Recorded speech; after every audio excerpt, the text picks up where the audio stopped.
Okay, girls, let's go through this. I'm a pharmacologist. I do research. I've looked over the consumer report and the PDFs of their methodologies, and let's talk about the synthetic hair and the risks that it poses. They looked into 10 different brands and they used 2 samples each to test for carcinogens, which are chemicals that may cause cancer or can cause cancer. They looked into VOCs, which are volatile organic compounds, and they also looked into lead.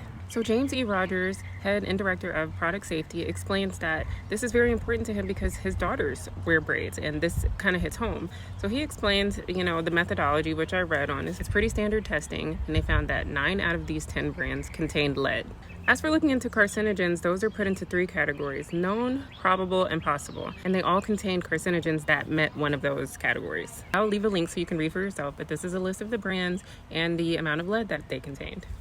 They even include the volatile organic compounds in each brand. Now, I'm so sorry. I wanted to go through and provide like the least risky hair, but when one didn't have an organic compound, it may have lead or benzene or acetone, which can be found in other things, and they did make that aware, but they of course want you to have lower exposure. I totally agree with Tiffany Mayo, MD, in the Department of Dermatology. As we're attached to our hair, you can't just say, hey, stop wearing the hair. We're not gonna do it, right? I love my braids as well. So maybe just lowering exposure times, maybe not having the braids in as long. They say, we know what's going on, and see if there's a way that they can create and synthesize hair in a safer way. I'm gonna keep reading on it, and I'm gonna keep following up on it, and I'll let you know if I find anything different.